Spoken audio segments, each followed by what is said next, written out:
TV. Leo nimeamua nimtafute Zompa, anajiita mwenyewe kwenye mitandao ya kijamii. Ni moja ya content creator wanaotengeneza maudhui na challenge nyingi sana kwenye mitandao ya kijamii, hususa TikTok, Instagram na YouTube pia wanaposti content zake. Nikasema nitafute nizungumza naye kwa hiki anachokuwa nakifanya, na Zeni tumemwona kwenye Big Boss season 2 akiwa amegeza kama ndugu yake na Kamvevo. Kuna vingi tutavifahamu, tufahamu asili yake ni nani, safari wapi ilianzia. Tajiri, mambo kama kawa. Mbona kinyonge? Mna mwanangu. Hiyo nimepoa mtaani. Mimi ni miongoni mwa watu nakufahamu kama Zompa, na kuna baadhi ya mashabiki zako nataka nifahamu jina lako halisi ni nani? Kwa majina naitwa Ibrahim Ahmadi Zompa. Ya, ndo majina yangu kamili. Ni mtu wapi kwa faida wanaokutazama mashabiki zako? Ni mtu. Umezaliwa mkoa gani? Morogoro. Mtoto wa Moro?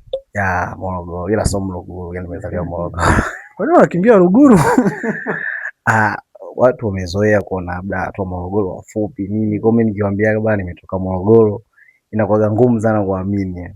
Mimi nilikuwa napata utata, mtu gani Mruguru mrefu? Ya, kwa mimi nimezaliwa Morogoro lakini sio Morogoro. Ya. Nataka tuifahamu safari yako kifupi ya utengenezaji wa maudhui. Ilianzia wapi? Ilianzia Morogoro ama ulianza ukiwa Dar? Safari yangu ya utengenezaji wa maudhui ya content za challenges hizi ilianzia hapa Dar es Salaam. Japokuwa mwanzoni kipindi kwa Morogoro nilishawahi kujihusisha kwenye masuala ya uigizaji. Ya, kwenye vikundi na nini. Lakini sehemu ambayo ndio ilifanya watu waanze kunifahamu ni kwenye utengenezaji wa maudhui yangu ambao nilianzia hapa Dar es Salaam.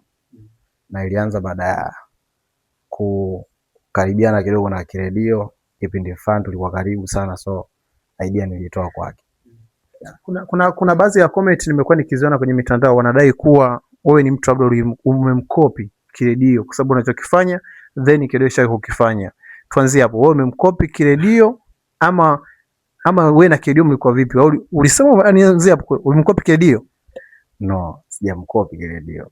Unajua hii ni sanaa na ninachokifanya mimi sawa sana wanachokifanya waimba muziki. Unasoma tuna muziki wengi, huyu anaimba, huyu anaimba, huyu anaimba, huyu anaigiza, huyu anaigiza, anaigiza. Kwa nimeliendeleza tu gurudumu. Ya. Kwa na Kiredio mlikuwa ni washikaji, mlikuwa mnafanya kazi pamoja? Ya, nilikuwa na kuna baadhi ya vitu ambavyo nilikuwa navifanya pale katika utengenezaji, katika uandaji wa vipindi vyake. Kuna namna ambayo mimi nilikuwa nahusika ya nyuma ya kamera. Ya. Kwa tunamaanisha baada ya sasa hivi ufanyine kazi tena? Ya, kwa sasa hivi sifanye naye. Baada ya mimi kuanza kustendia mwenyewe maudhui yangu, kuandaa vipindi vyangu. Ya, tukikutana tu kama hivyo brother nini kwa na ana support sana ninachokifanya. Ya hivyo. Kwa baada ya kukaa kwenye nyuma ya kamera ukaona mwanangu anaingiza hela nyingi sana kwenye mitandao, na ukaona sasa na mimi ngoja niingie, ama ndio kilichosababisha wewe na Kiredio mkatengana? No, mimi na Kiredio tujatengana. Mpaka kesho kutwa anakubali nini ambacho nafanya. Unasoma. Ya, of course ni masuala ya kutafuta riziki, lakini pia napenda kusaidia watu kama yeye alivyokuwa anafanya. Unasoma, kwa nini napenda the way ambavyo anawasaidia watu kutoka katika namna moja kwenda katika namna nyingine. Umeona, ilishawishika, lakini pia tunapata riziki kupitia maudhui ambayo tunayaandaa. Ya. Sasa hivi ni kama Kiredio ameswitch, ameachana na hiyo michongo sasa kutengeneza maudhui ambayo mnatengeneza nyinyi, sio kama surprise na nini. Kwenye ile game ambayo kwa sasa hivi, unahisi kuna mtu ambaye anaweza akaja kufika nafasi ya Kiredio kwa anafanya, ama anakuja kuzidi nafasi ile kwa anafanya Kiredio kwenye content za kutengeneza mwanzo? Yeah, of course ya kuzidi inawezekana. Yaani Kiredio alifanya ila sisi tunafanya sana. Unasoma, kama ukiangalia yeye alifanya lakini kwa muda mfupi kidogo. Umeona, lakini sisi wa raundi hii hususan sisi ambao hususan mimi nafanya sana kaka.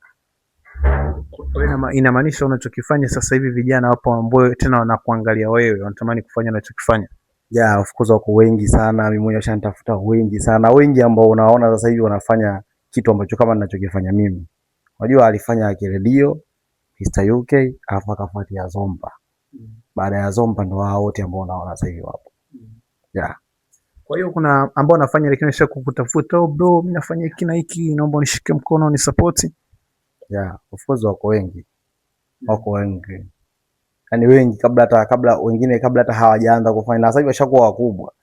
Umeona, kabla hawajaanza walinifuata, bwana bro, na sisi tufanye namna gani, vipi na kuaje, na waelekeza hivyo. Kila mtu ana nafasi yake katika kufanya. So mimi pia natamani kuona watu wanashawishika pia kuandaa hivi vitu ambavyo sisi tunaandaa, kwa sababu kwa Bongo kwa sasa hivi nafikiri tuko 3 au 4 ndio ambao tunafanya sana. Yeah. Kuna mtu usha kutengeneza idea yako alafu zeni akawa amepita nayo akapita kwenye zile njia zako ulizopita kwenye hiyo content ulikuwa umetengeneza. Yeah, wapo. Nani ambaye usha kupita kwenye njia zako asema huyu idea yangu ikaondoka nayo? Wapo wengi, sasa siwezi nikawataja. Yupo na watu wenyewe wanajua, hata kwenye comment zake kule watu wanamwambia umepita kama Zompa, si namna gani vipi. Wapo madogo, lakini sio mbaya, ni moja kati ya kutaka kujifunza. Mtu akitaka kupita katika njia zangu kwangu mimi sio okay, ni fresh tu. Yeah. Kuna content gani ambayo itengeneza na ikaenda viral ukasema yes, imenipush kwenye sehemu kubwa sana? Yeah, ipo content ya dada kutokea Dubai. Ile ilienda viral sana. Kuna moja nilipiga juzi kati hapa ya Neema. Alikuwa ni binti fulani ambaye aliletewa zawadi ya gari na baba yake ambaye alikuwa yuko USA, alikataa. Inipeleka sana ile content sana. Alhamdulillah. Kuna watu wanakuwa naamini kwa zile wanazotengeneza ni content, sio kitu cha uhalisia. Ina ukweli?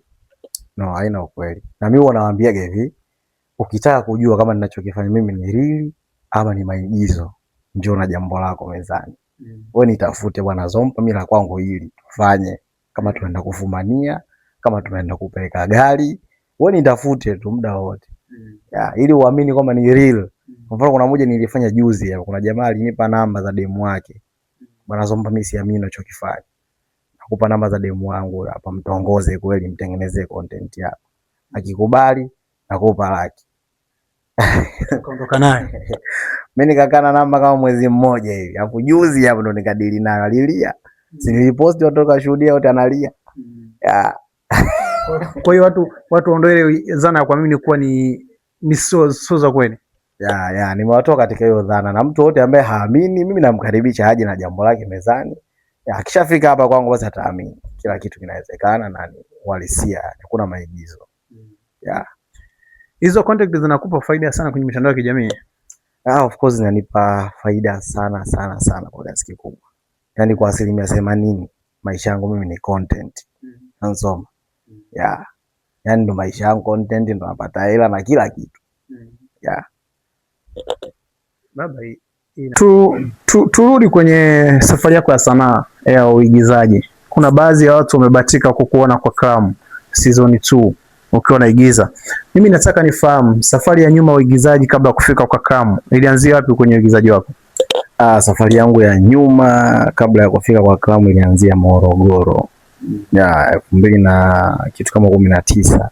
Nilikutana na Haji Adam pamoja na Emmanuel Mapunda, ni wasanii ambao kidogo ni wa zamani kwa muda mrefu.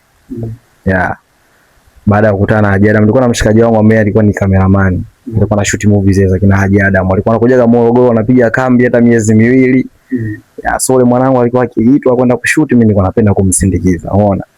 Kwa hiyo nikawa nakaa kambi hata mwezi, lakini mimi nilikuwa siigizi, wanaangalia tu na nini.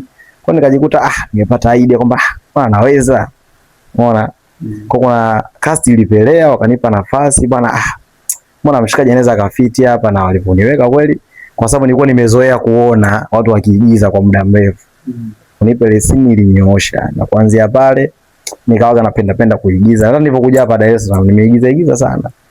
Japokuwa ndio hivyo, nilikuwa sifahamiki sana, lakini zipo series ambazo nilicheza kama Mzani wa Mapenzi, bila JB nilipita mle, watu waliniona mle. Kuna moja iliruka DSTV nini ile Dosari, na yeye pia nilipewa nafasi nikacheza. Umeona? Yeah. Nataka tuipate connection yako na Cram. Ilikuwaje kwa mara ya kwanza unakutana na Cram na akakuita njoo tufanye kazi? Kwa mara ya kwanza kabisa mimi nakutana na Cram, nilikutana na Cram kwa kipindi na shoot series ya ilikuwa ni Sikitu ya. Ilikuwa Sikitu. Sikitu nilipigiwa simu na casting manager wake.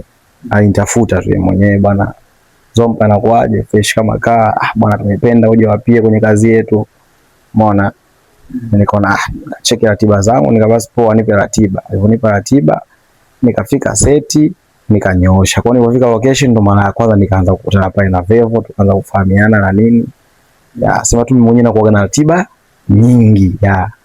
Kwa hiyo ilipokuja hii Big Boss na nini, nilikuwa niko Morogoro nakumbuka, nilipigiwa simu na mshikaji niko Morogoro. Bwana vipi kuna simu namna gani vipi? Sasa mimi niko Morogoro na kipengele lakini kirudi tu mjini nitakustua. Nilipogeuka nikamcheki yule mchizi. Casting manager nilipomgusa akaniambia bwana njoo nyoshe. Ndio nimekutana na Vevo sasa yeye ku match na nini mpaka kubadilisha namba nini mpaka leo.